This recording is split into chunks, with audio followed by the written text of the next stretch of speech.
thank you all for coming out tonight. This is an amazing turnout. I couldn't be happier. I see so many mostly familiar faces because you all know me and that's why you're here. And I appreciate that. I couldn't have made this podcast without you guys. It just wouldn't have happened if not for inspiration or actual interviews that you were gracious enough to do with me. I also have a ton of people in the audience who were participants in some of the sillier parts of the podcast itself. And so I appreciate you guys for being game when I say, hey, do you want to go look at this thing? And you say, yeah, let's go look at this thing. And so thank you to all of my friends, family, and community members for supporting this project all these years. I thank you a million times over. Thank you. So for anyone who doesn't know, I'm Gail Golec, and I am the creator and the writer, producer, editor of the Secret Life of Death podcast. And the podcast itself, again, if you are unfamiliar, usually I do history podcasts about long ago history, and usually having to do with cemeteries. That's sort of been the gig with the podcast up until this particular series, which I called Identity. And this one ended up being 3 parts, and then it was 4 parts, and then it was 5, and then it was 6 when all was said and done, talking about the history of Andrews Inn here in Bellows Falls, Vermont.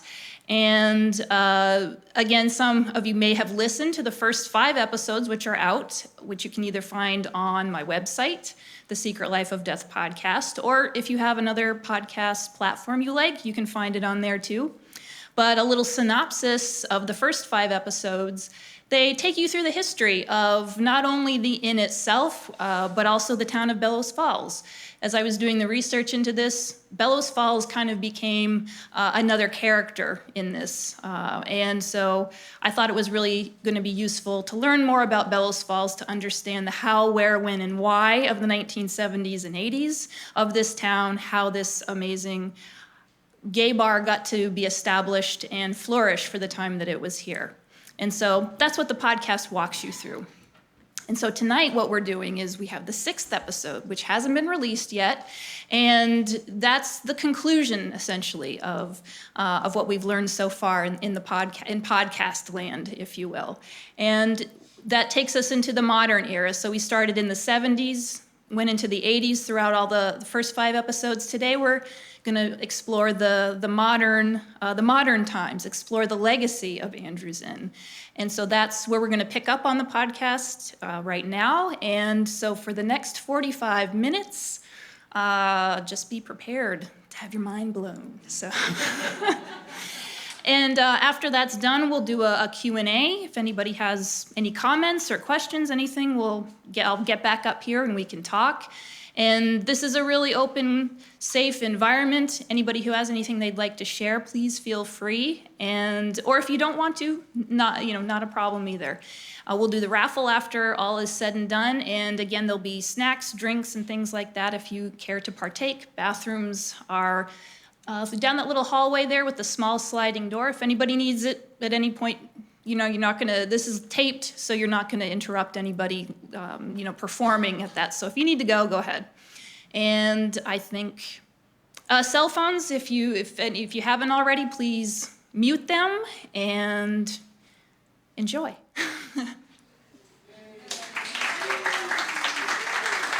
When we left off on part 5 of our Identity series, we had just come to 1982. That year, HIV/AIDS had just become a part of the public conversation. And Andrews Inn had been raided by federal authorities for supposedly facilitating illegal sex work, which we later learned was a setup by local police and the feds.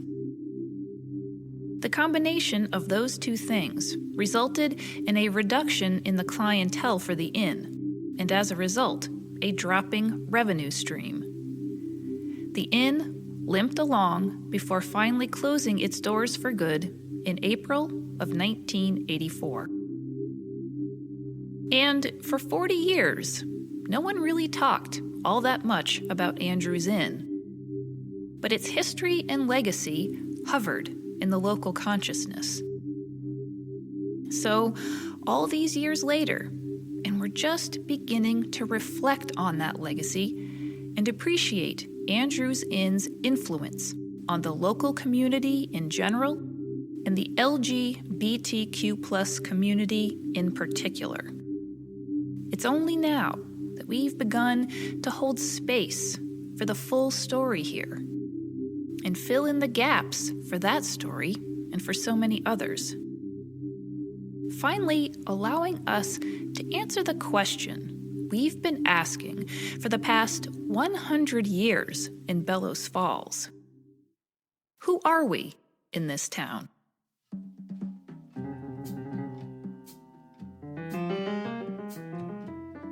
I'm Gail Golec, and this is The Secret Life of Death, Episode 8, Identity, Part 6.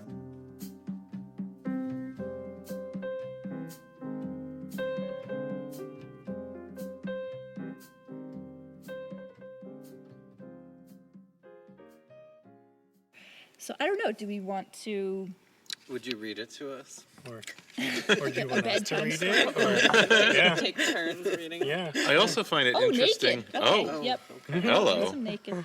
There's some Jeez. wieners. Okay. You may recall from part 3 of episode 8, in the summer of 2020, I rallied some friends together, including John Madura, Michael Bruno, Adam Gearhart, and Kate Buckman, to chat, drink wine, and look at a vintage 1970s gay porno mag. I really had to twist some arms on that one.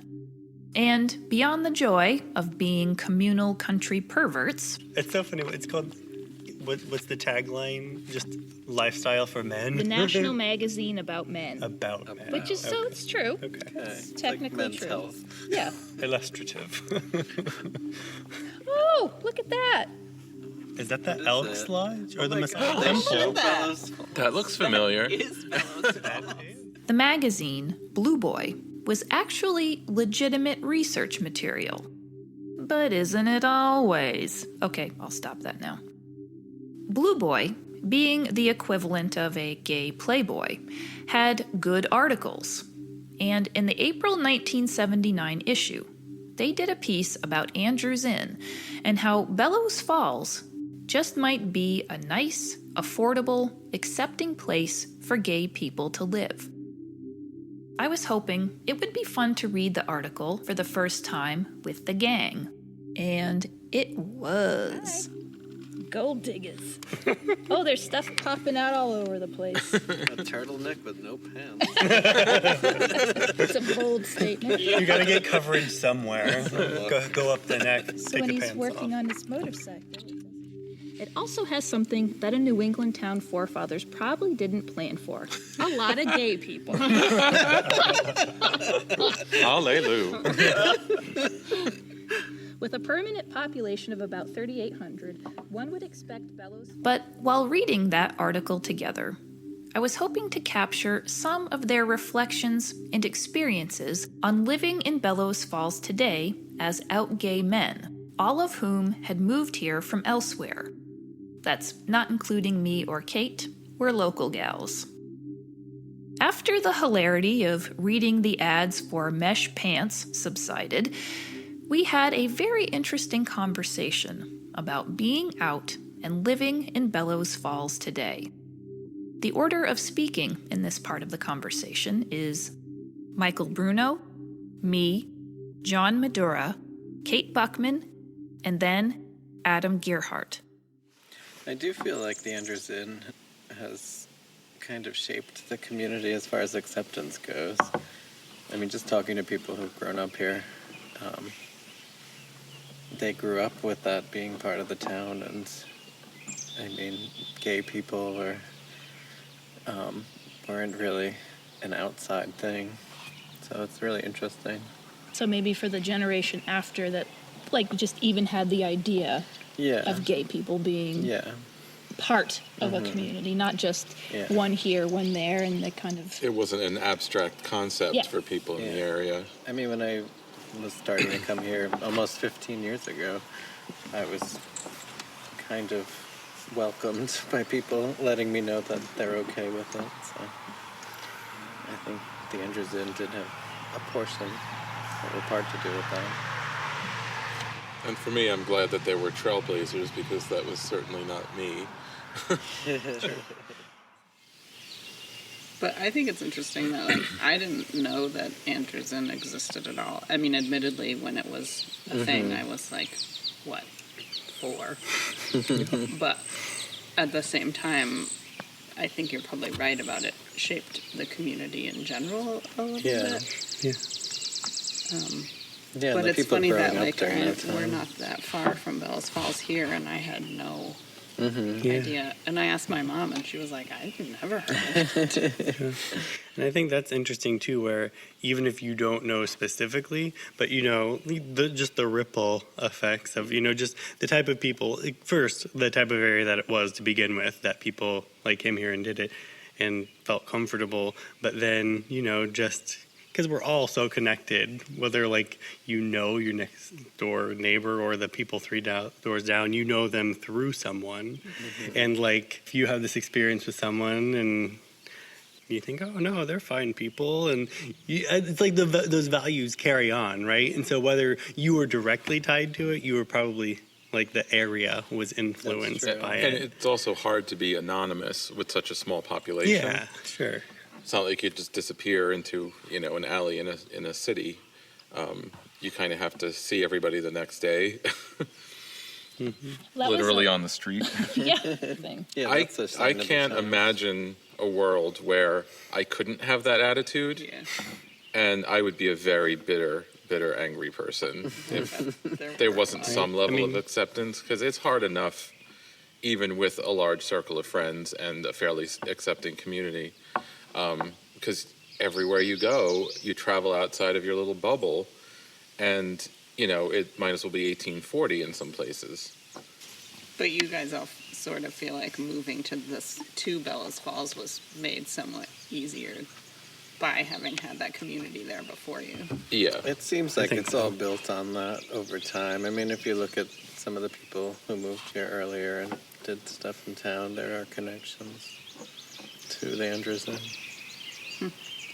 Yeah, and I have to say, I probably feel more accepted and more comfortable here than I did in Long Island. Oh, You know, even though it's closer to the city and there's a higher population, but I felt more physically threatened to be myself there than I ever did up here. Yeah, I have to agree with that. In a way, I think probably like each of us could probably trace our lineage to here, and like, oh, you came here because who came before you, and I came here because of you. Like, almost like you can trace why it's here, and you get back to it. And I think Andrews Inn was probably It's a like big It's like factor. family roots, Yeah, but through a circle of friends rather than actual blood. yeah, I love that. yeah, yeah.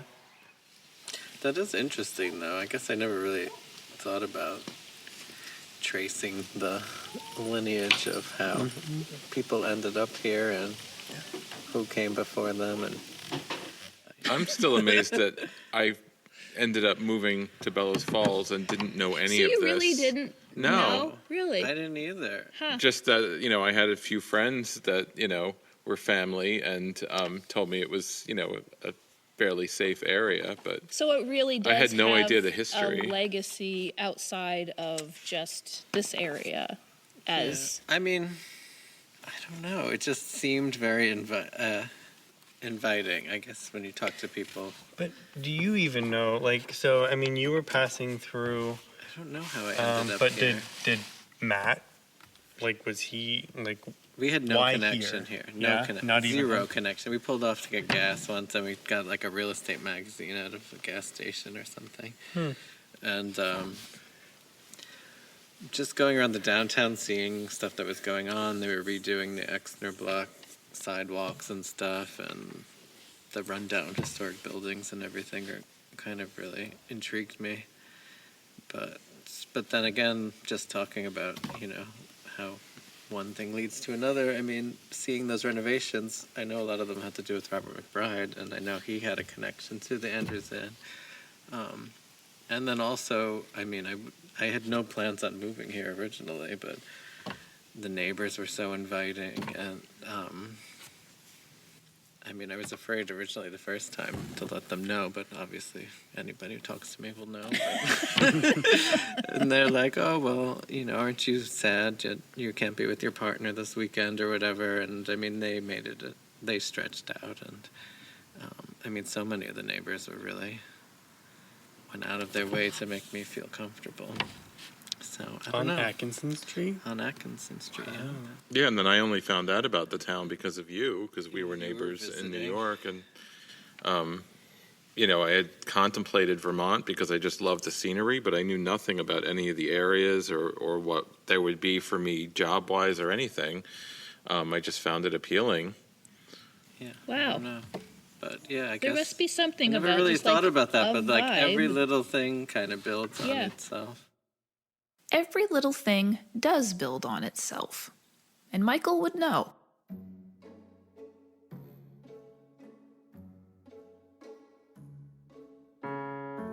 He has invested a lot in Bellows Falls since moving here all those years ago.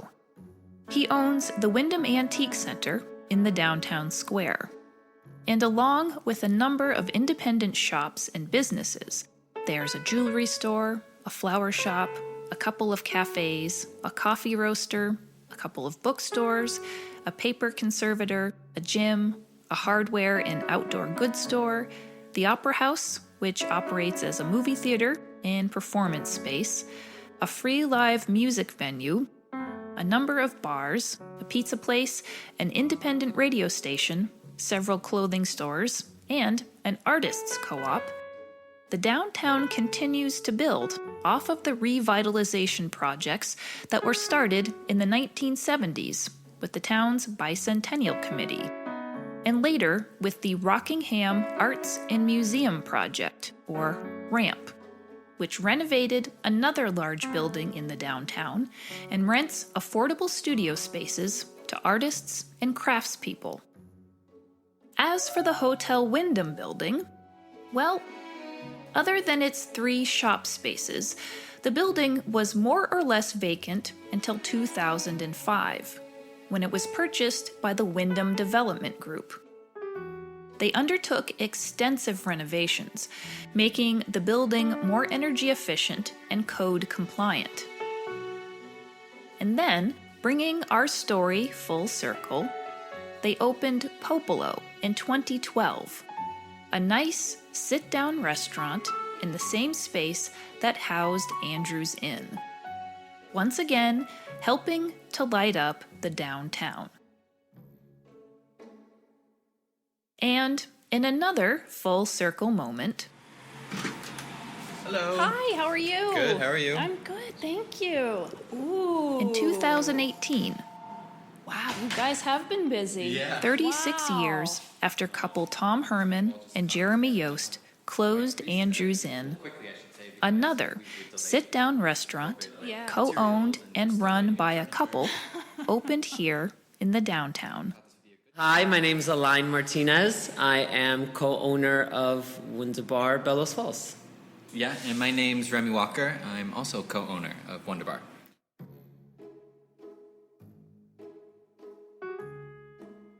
I met with Alain and Remy in July of 2021 to chat about their experience of finding Bellows Falls and opening a restaurant and bar here. Standing in the dining area of Wonderbar, they walked me through the renovations they had undertaken during COVID that were just wrapping up. And it's kind of all just come together now quite recently, well, quickly I should say, because we were delayed for so long because of COVID, like Yeah. materials, and we're still waiting on furniture. Yeah, we thought this would be a good time to renovate. Nope, not the case. Everybody else's idea too, I Yeah. think, which is the problem. So, in getting to know Alain and Remy, it helps to know what their creation, Wonderbar, is all about. So, talking about Wonderbar and what Wonderbar is, or at least what I like to think it is, and It's a fun restaurant with a killer cocktail program and great craft beer. The food is seasonal. We do work with a lot of local producers, so we're kind of tied to what nature can give us based on our location for most of the things. I think our flavors and the type of food we do is very eclectic. We both come from diverse backgrounds, and we like different foods from different places and different cultures, so we like to harmonize those flavors with local ingredients and kind of bring them together. And it's a very welcoming space for everyone who just wants to enjoy good food with good company. Yeah, I think that was, I was trying to articulate that. I think to piggyback, we welcome all kinds of people, all walks of life. We want to be a place where anyone feels comfortable and welcome. And as with so many people who have moved to Bellows Falls, going back to the Andrews Inn days, Aline and Remy were first brought to the area while visiting a friend. And at that point in our life, we were tired of Miami. We were looking for a change. Vermont wasn't on the list of places we were considering, of course. But she knew we were looking for a change, and she invited us to come up here and check it out and see if we would like it in Vermont. Because she adamantly said we would. I Yeah. mean, I would like to say that she definitely was a big part of why we ended up in Vermont as a whole. Yes, and we trust her opinion for a lot of things, so we figured why not give it a shot. And we came up for a couple weeks, and we really liked it. We loved it. I will honestly say, as cliche and cheesy as it sounds, for me, it was almost like within the first moments. So I'm very intuitive, and I feel a lot of things. I have a lot of emotions. Right away, I feel that, and I say it all the time, I'm a big proponent of Vermont. I try to sell Vermont all the time. I try to get people to come here and experience it because I fundamentally think Vermont is a very magical place. For me, energetically, just that first day walking around, taking deep breaths, looking around, I almost instantly was like, I think Remy was too, we both were. We're instantly just like, wow, it's amazing here. And it was, without knowing it, until we were here, it was almost kind of exactly what we were looking for. A simpler, slower paced, surrounded by nature. Yeah. I'm just going to say, I think it's ironic that we wanted something slower, and then we opened a restaurant. Yes, well, things the always exact work out. opposite. Yeah, it's true. And as the two settled on Vermont, they soon found just the right town. To be sure, as the new kids on the playground, they got an earful of local gossip about their new hometown.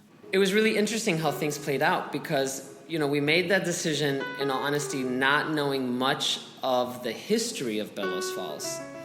And then as we started to kind of talk about Bellows Falls, we actually did get, I won't say negative, but for lack of a better, there was a lot of like, oh, Bellows Falls. Yeah. Oh, why Bellows Yeah. Falls? Especially from people around the area, like Walpole, Brattleboro. The bad history or the negative or, it went through a really bad patch. And it was just very interesting for Remy and I because I feel that a lot of that negativity made us really love Bellows Falls even more. In a way, because once we were then privy to that information, we did our own research and we did our own kind of, reading up on, and I really appreciated its rich history. I don't see it as a negative. I think it was, it brought us to present day Bellows Falls, which is a great place. And though Aline and Remy heard many stories of Bellows Falls, and were told of the history of things like the railroad and the mills, they had no idea about the amazing LGBTQ+ history that had happened right across the square from the Wonder Bar.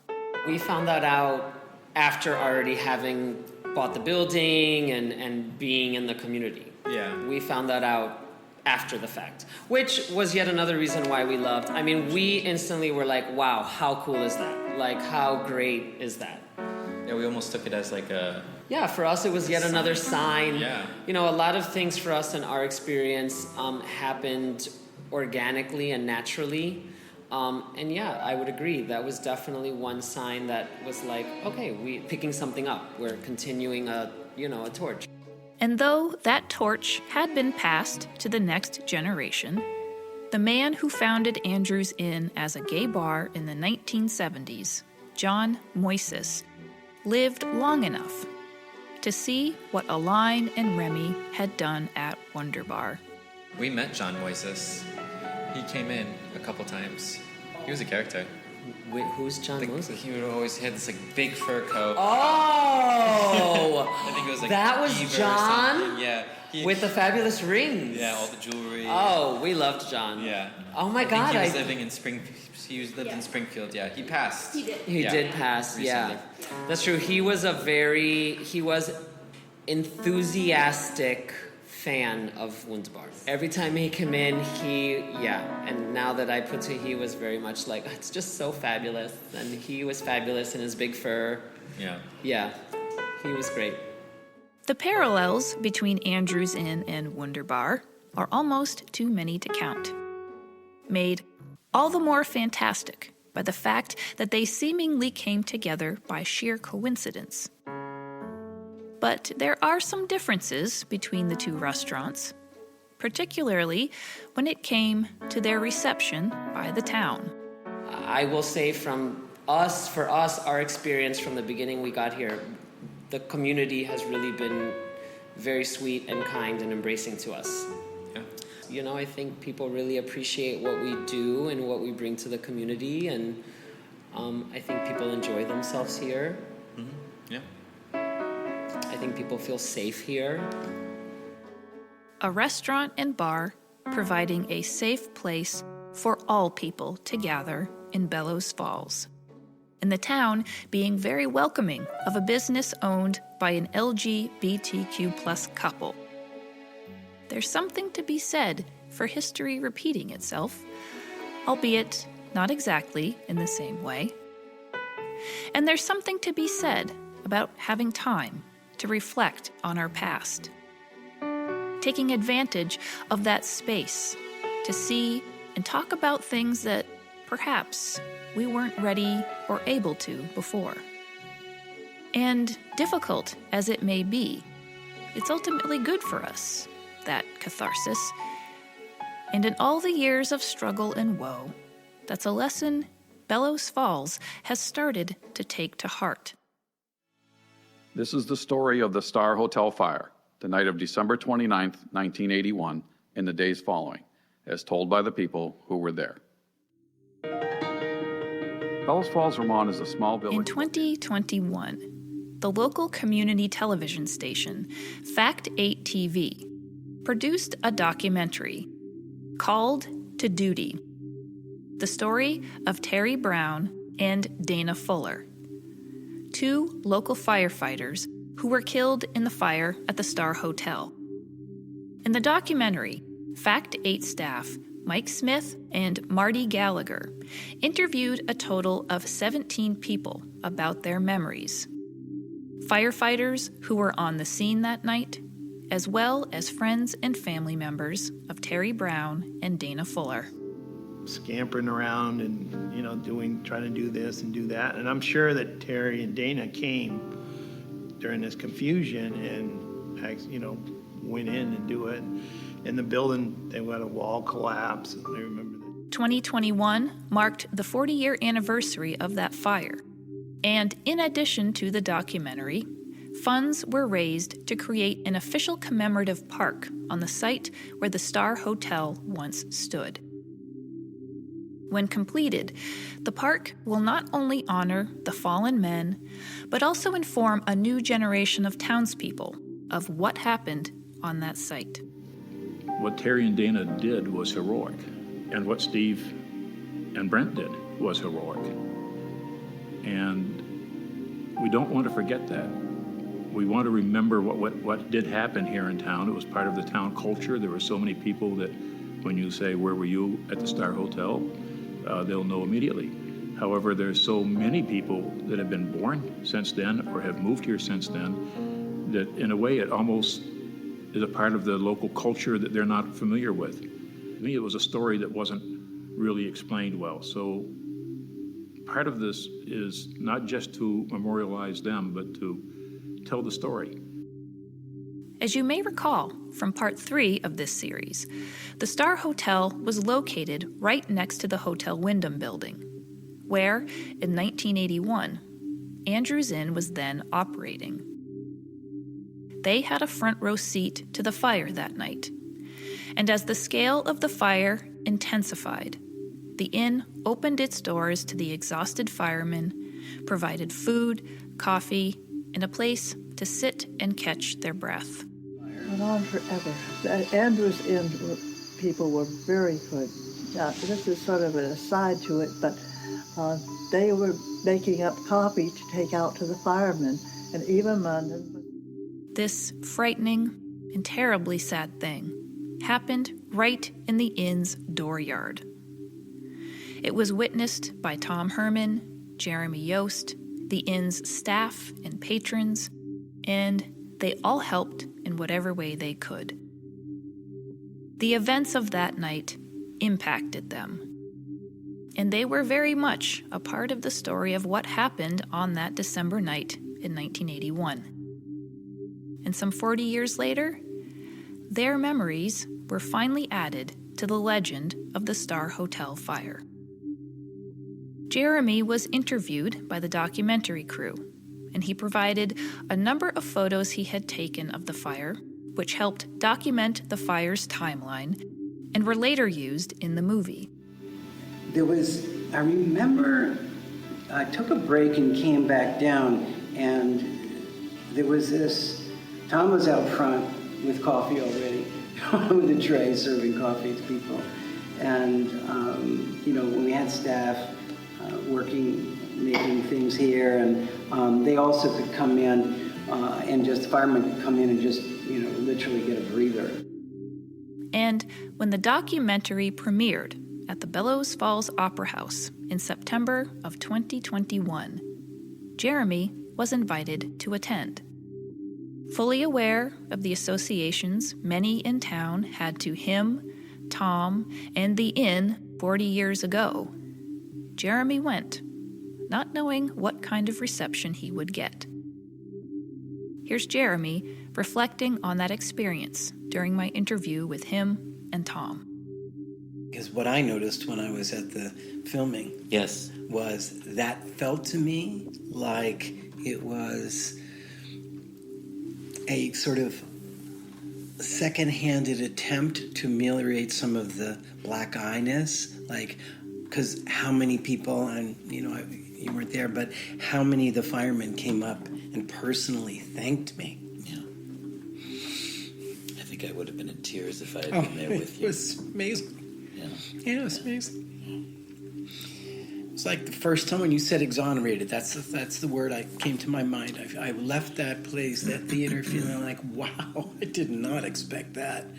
To have Gaetano come up and give me a hug, and say, gosh, thank you so much. You guys are an integral part of this whole. I'm like, what?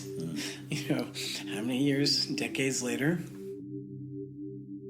It is interesting what we see when we revisit old things with new insight.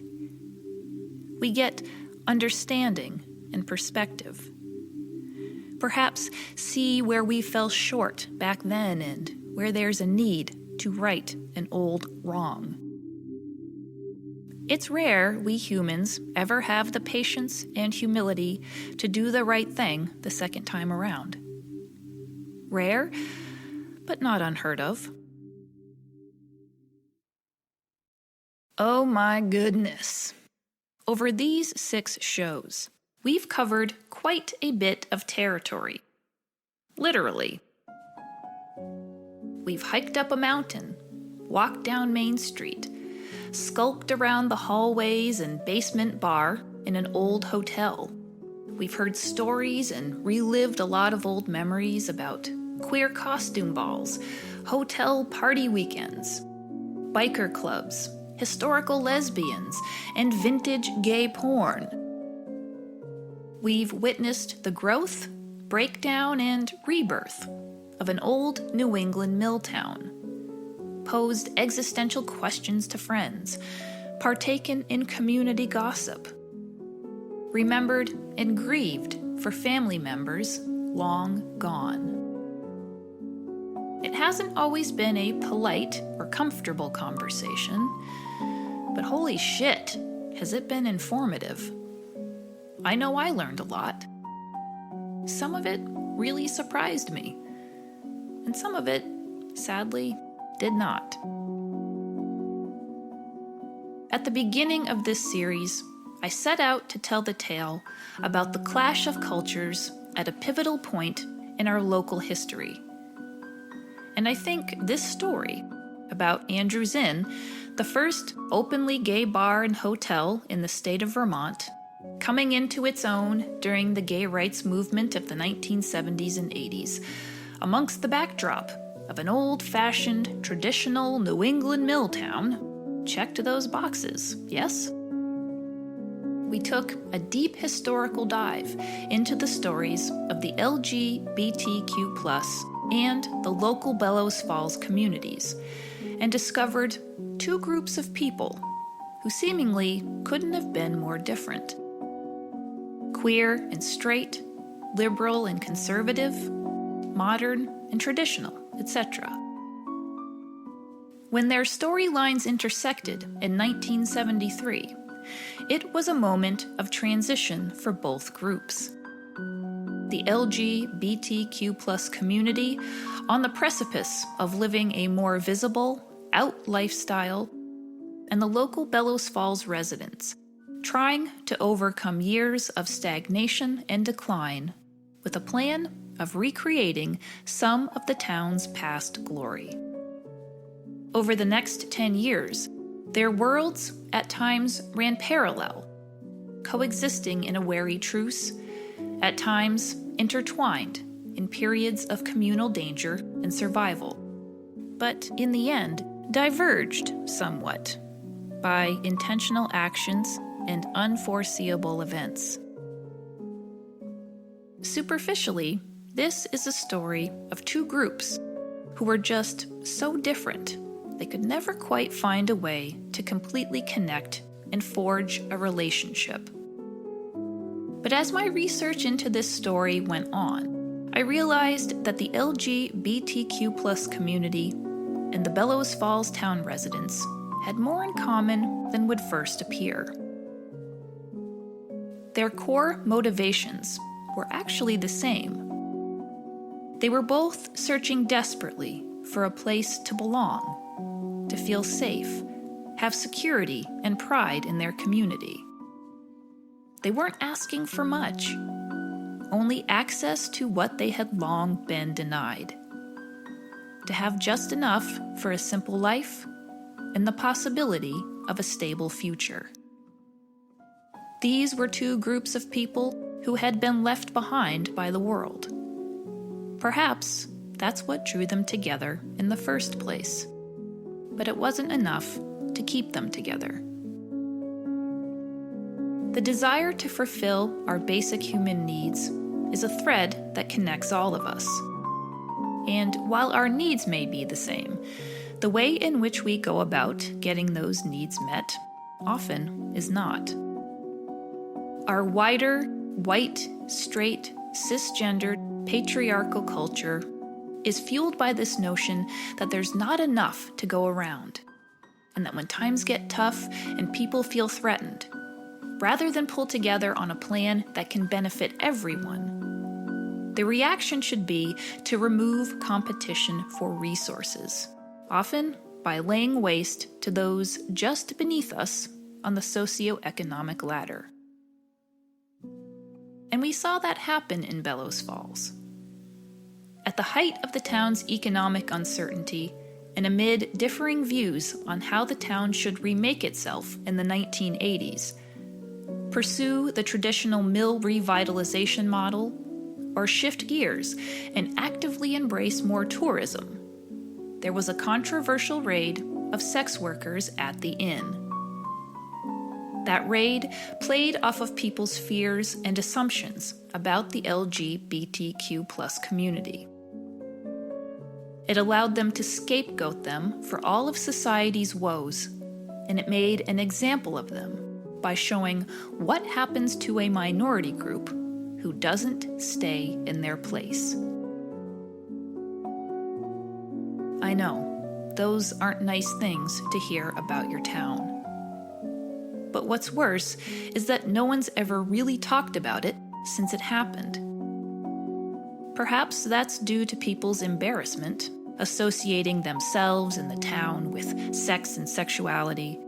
Maybe it's their own shame, with people reflecting on what they thought about and did to LGBTQ+ people back in the day, or fear of what others would say today if they knew.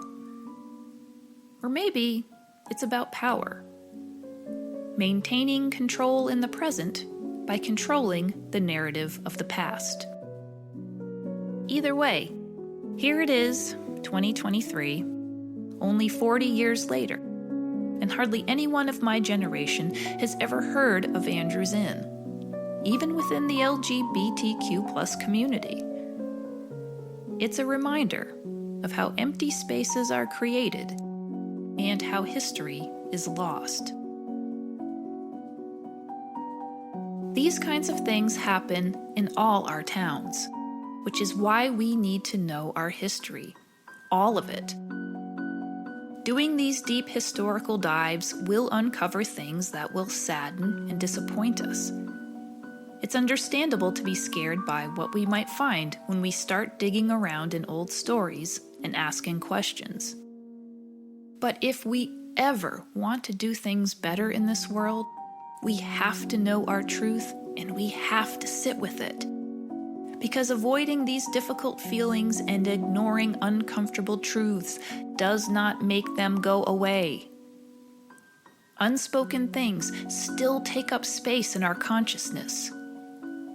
And without definition or form, they're allowed to permeate across the generations, creating empty spaces in people's lives, leaving them discontented and disconnected without ever knowing why.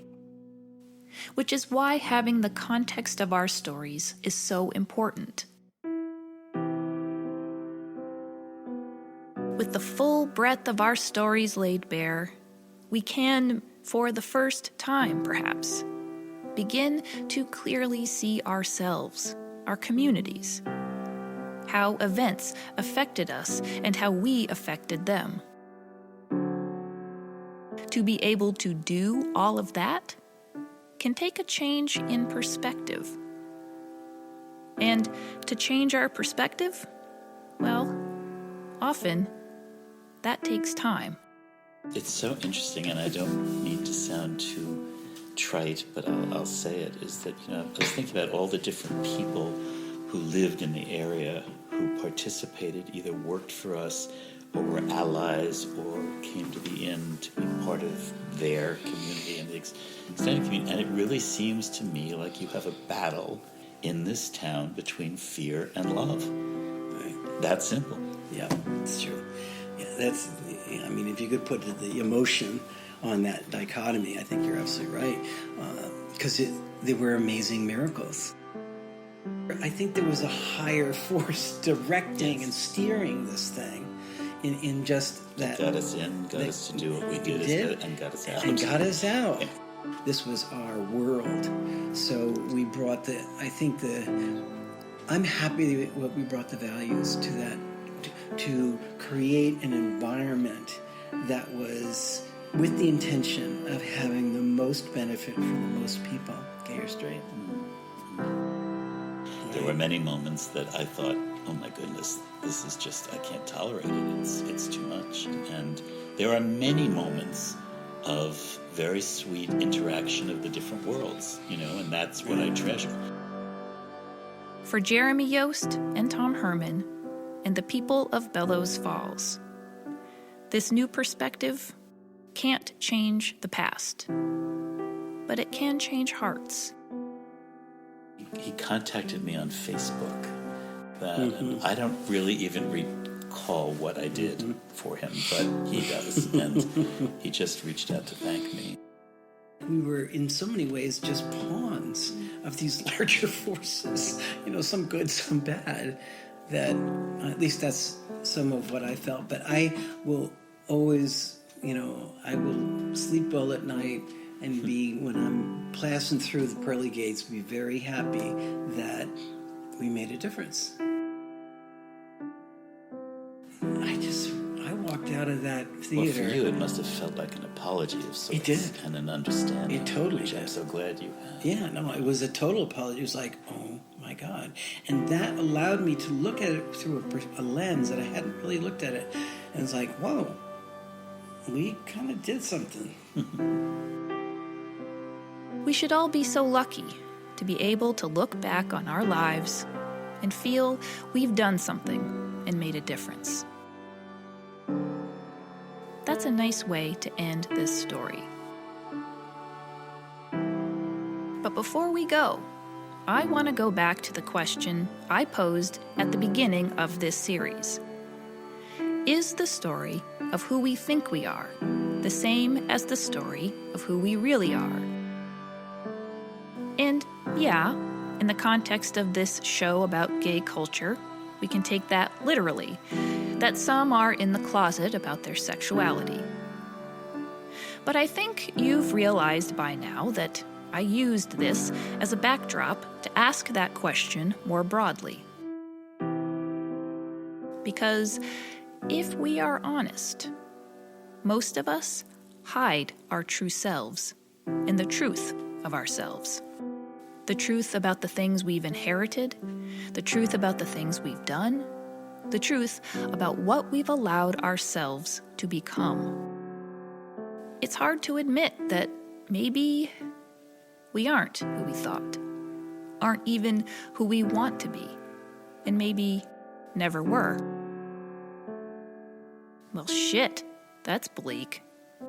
But it's only at this point, when we've shaken off the old stories and gained a full understanding of the sequence of our past, the reasons for our present, do we have hope for the future. And it's only when we've let go of those stories of who and what we were, do we get to decide who and what we want to be. And I'm just going to throw this out there. Why not try to be kind? At its best, kindness can make someone's day better, someone's life better. At its worst, it's neutral, no harm done. And if we try to come at things in this life with kindness, we have space to grow, to learn, to get things wrong, but then make it right. Kindness costs us nothing, but it has the potential for immense social and spiritual good. Admirable ideals upon which to define an identity.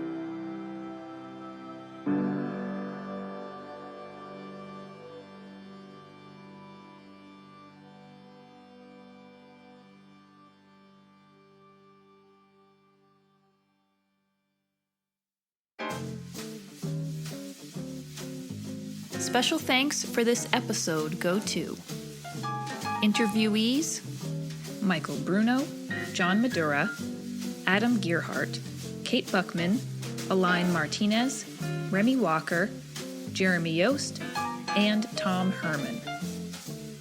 To Mike Smith and the crew at Fact 8 TV in Bellows Falls, Vermont, for their permission to use clips of their documentary Called to Duty, the story of Dana Fuller and Terry Brown.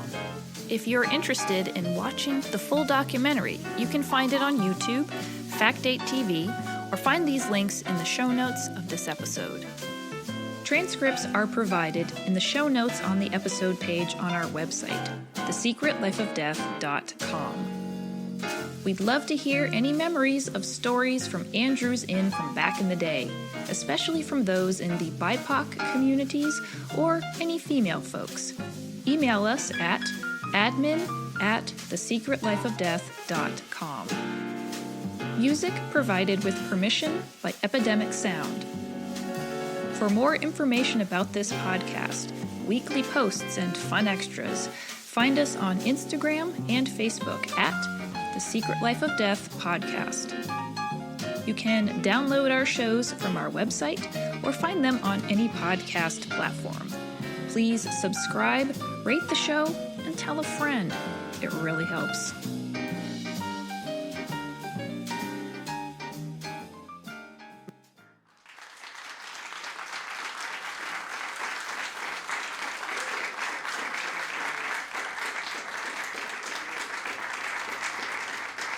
Thank you all so much. Thank you.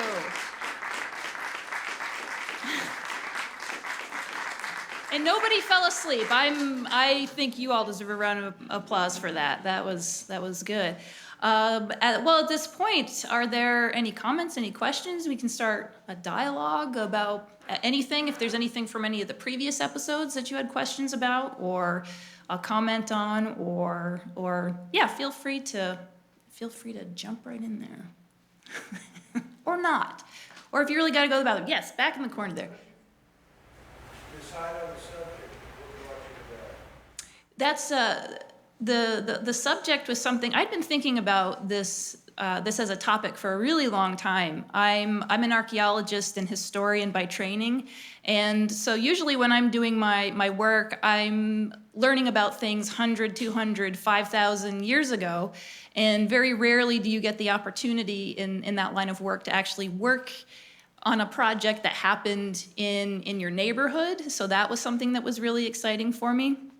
And also something that happened during my lifetime that's also a little bit unusual. So it was something that I didn't really know anything about either.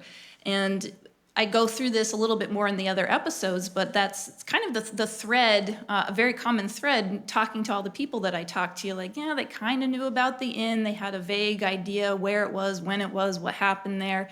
But there wasn't not a lot of people knew a lot of specifics about it. And so that was very intriguing to me. It was like, well, as I learned, like, wait, this is the first gay bar in the state of Vermont, and it was the only gay bar for the time, the 73 to 84, the only one in Vermont.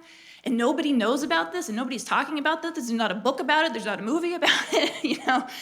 It just blew my mind. And again, that it happened right here where I grew up too, it just kept drawing me in more and more and more. And the aspect of the story that this whole idea that something so important and so historic and so memorable can happen, and there's this sort of communal amnesia about it, was also kind of bizarre. So I wanted to understand why that was. And I began doing the research in bits and pieces, probably starting in 2016, but really hunkered down, like a lot of people with a lot of things during COVID, and started doing the research in earnest during lockdown, and doing a lot of the writing during lockdown, and then started reaching out to people to do interviews at that time too. And it's taken almost 4 years to, from when I started to actually put it all together, edit it, and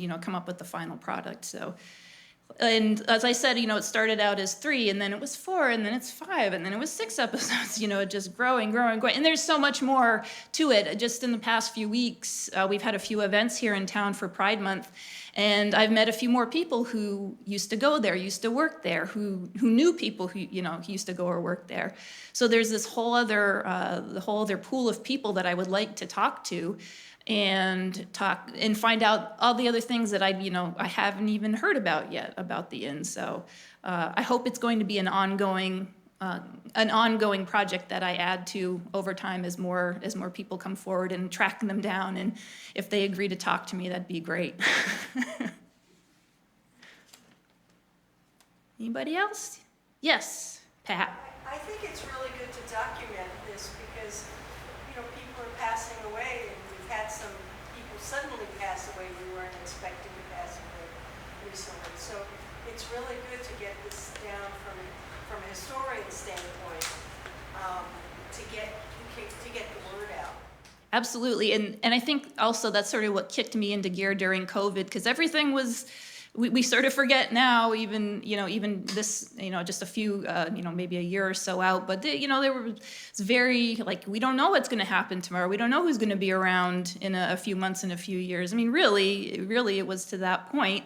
And so that lit a fire, like, yeah, this should happen. And I wasn't the first person to do any of this research. I should say that there's the group that we're fundraising for here with the gift basket that Pat wonderfully and Village Square Booksellers donated for us, out in the open, and their Andrews Inn Oral History Project started this whole process probably 2015, 2016. And so that's some of the material that I used in the podcast itself, some of their interview material. I had their permission to use it.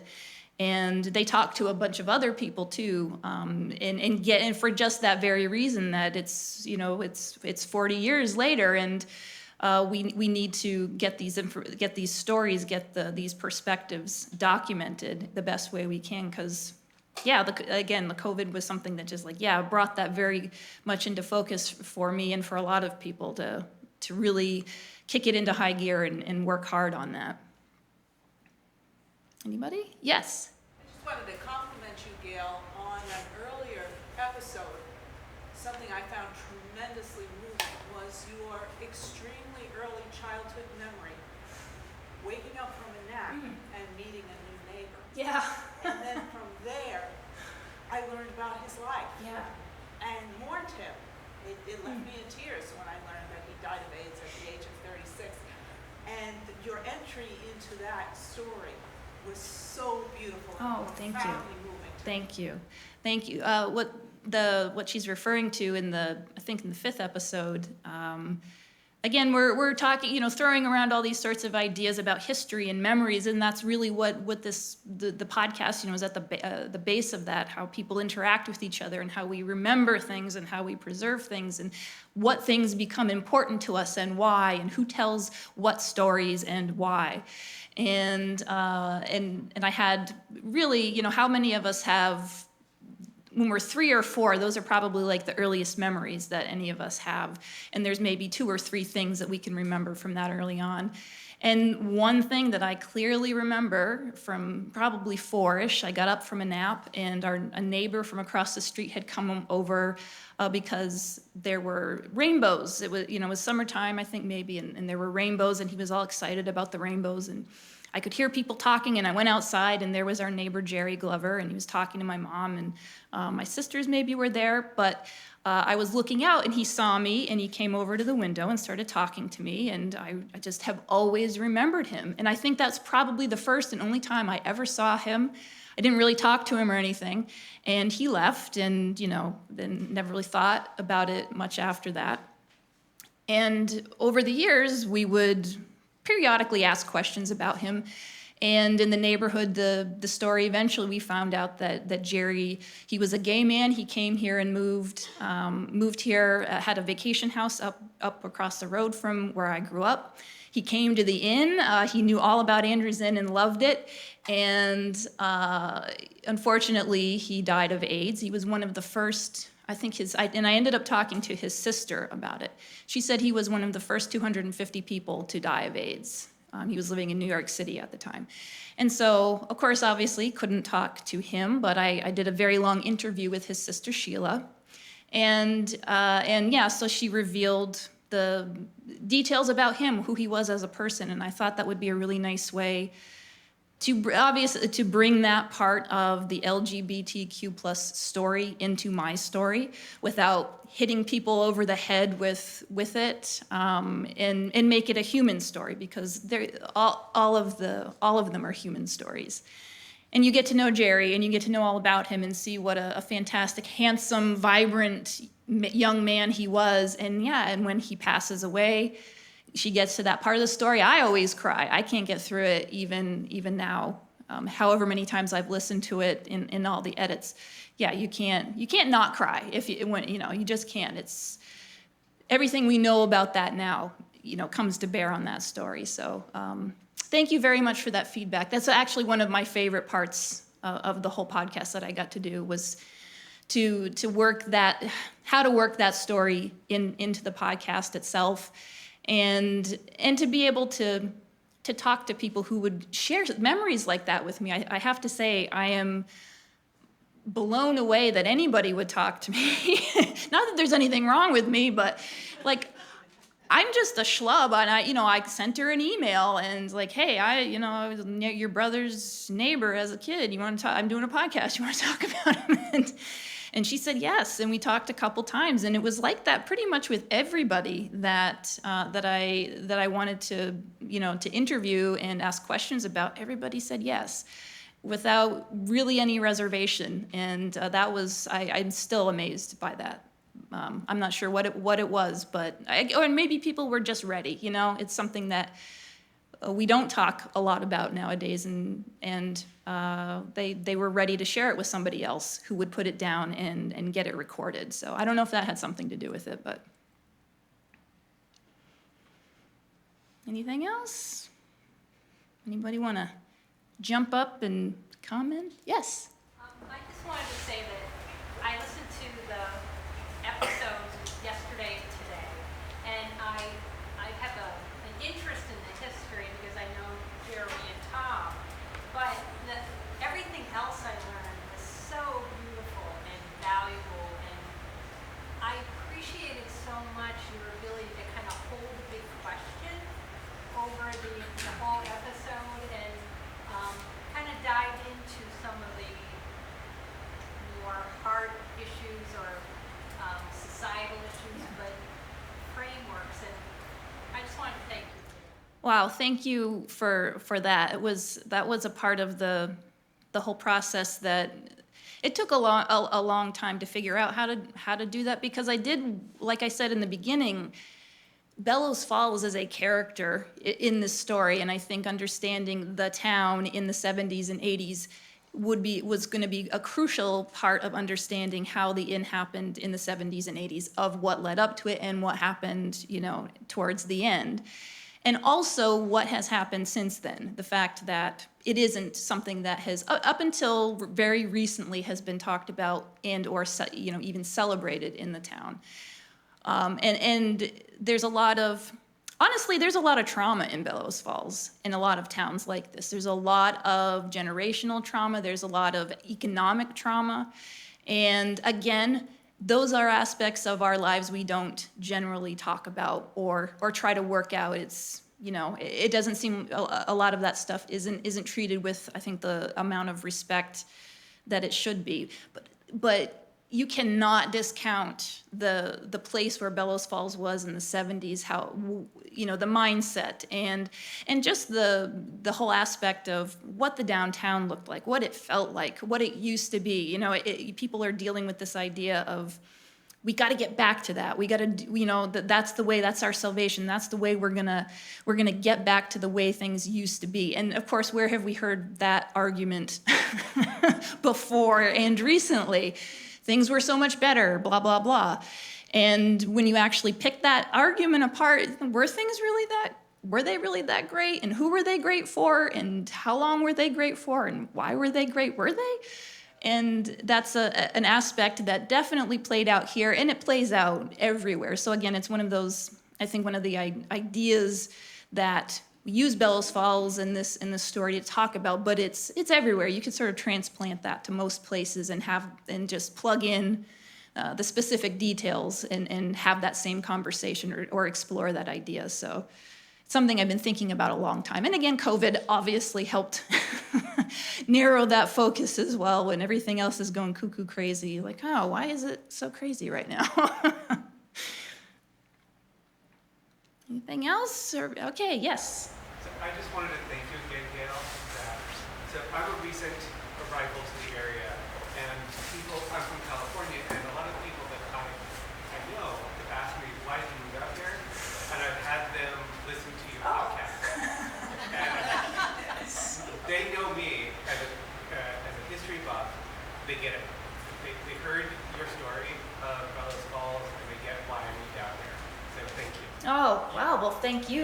Your podcast has given me like that cheat sheet. Just this, I don't have to tell you. Yeah, you got 7 hours, here you go. You will totally understand. They may not be your friends anymore, sorry. But we're your friends now. And anybody who has, put in it's almost 6 hours of listening, but luckily you can shave off 45 minutes from today. But thank you for spending the time. I know people don't have a lot of time, and there's a lot of me giving a lecture through it, which isn't everyone's cup of tea. So I appreciate greatly anybody who has listened to the whole thing and still will talk to me.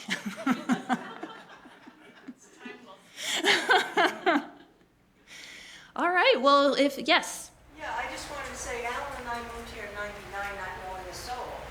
And as Flatlanders, we were accepted. And it's having all these other new people that came in, and Bellows Falls just embraces everybody now. Well, So yeah. Kind of different for other communities. Mm-hmm.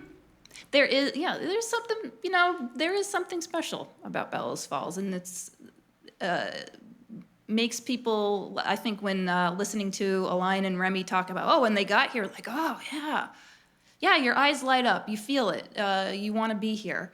And for those of us who have lived here our whole lives and grown up, I've lived other places, but I came back and decided that, I wanted to actually learn more. Because it's funny when you live in a place, like they always say, when you visit someplace, people visit you and that's the only time you go do the thing that is in the place where you live.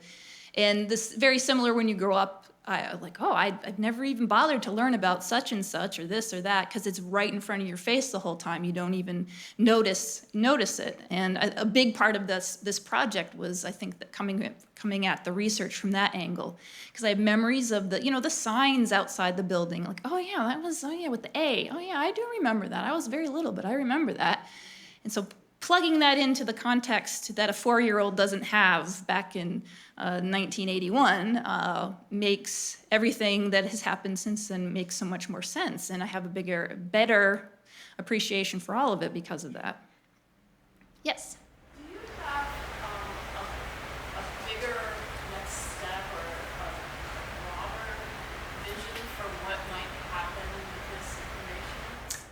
At the moment, I don't. As I said before, I would love to talk and gather more stories from people and have it be an ongoing thing to just make sure that as much of the history has been recorded and documented as possible. And I don't have a have a bigger, larger plan for it at this point, but it'd be cool to just keep adding to it as far as I'm concerned. And maybe you'll get a book this big someday of just stories, and when we're hoping to find pictures and things that people hadn't thought about or looked at for all this time, and start to accumulate some of that, and maybe that'll be something that we'll have to, if it starts to become larger and larger, have to think about what we might want to do with it. But if anybody hasn't been out there yet, there is a historic marker outside the building of the Hotel Windham, which was just recently which was moved and reshuffled just this past week with the help of Elijah Zimmer. I know he was here. I don't know if there he is. He was part of the Pride Committee in Bellows Falls, but he really was the linchpin in making that happen, along with a number of town officials, the state historic preservation officer, and the town crews. It took a lot of people to make that happen. And for those of you who don't know, in 2019, 2020, the state put a historic marker, like those green plaques that you see in historic sites all across Vermont. And they put one up at the site of the Hotel Windham. And normally they don't commemorate anything that's less than 100 years old. But the state of Vermont wanted to start marking important LGBTQ plus history sites, and so Andrews Inn was a pretty obvious choice for them. But unfortunately, there was even not that long ago. This is less than 5 years ago or 5 years ago. There was a little blowback from some of the town officials who had some reservations about a gay sign being out by the building, and so they conceded and had the sign put up, but it was tucked away at the corner of the building where you honestly didn't know it was there. You couldn't see it. To actually read the panel that talked about Andrews Inn, you had to step around in a garden. It was ridiculous. And I think a lot of us had gotten to the point where we're not doing this anymore. No. And as part of we had the first Pride celebrations in Bellows Falls this year, 2023. And one of the things that got thrown out was like, wouldn't it be nice if we could get that sign moved? And we're like, yeah, that would be really nice. And Elijah got on it, and he doesn't want to take the credit, but he really was instrumental in making that happen. So this past Wednesday, the town crews have moved the sign. They turned it around, so it's still on the side of the building, but it's much closer to the road. You can actually see it when you walk by. And the Andrews Inn panel is actually turned out towards the street, so that's the side that you read. And it was pretty fantastic. And he doesn't want us to clap for him, but let's clap for him. He deserves it. And it was beautiful right there below at the corner of the old Hotel Windham with the giant rainbow banner flying right across it above its head. It was just the gayest thing I've ever seen. It was awesome. All right, well, if there's any, oh, yes. Thank you, Susan Stamberg, for your excellent storytelling. Thank you again. Thank you, guys.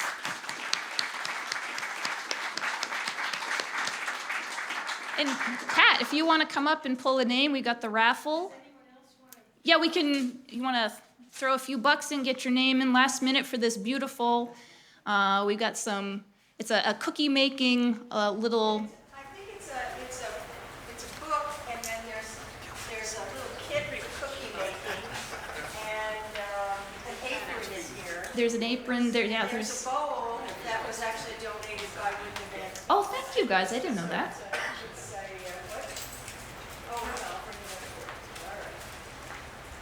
So basically, it's an afternoon party in a box. Yes. And it just happened that I read an email and they said that they had this little package. And was I interested? And I said, perfect.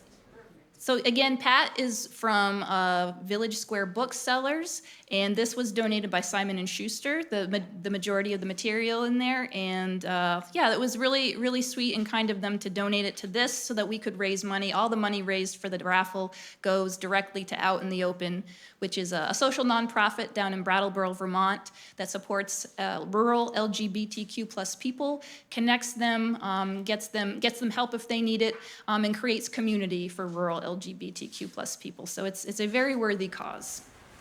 So let's see, what do we have? I gotta put this down.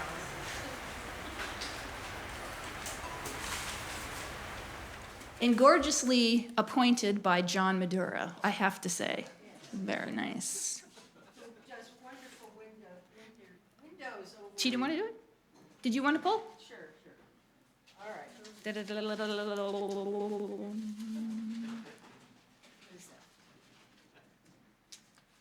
Raina Williams, there you go.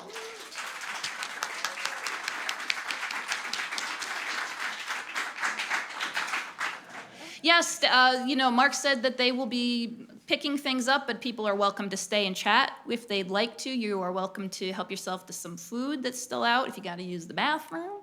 There you go. But yeah, we'll hang out and chat. Anybody who wants to talk about anything or just hang out and be happy about something nice that happened today, that's nice too. So thank you guys so much.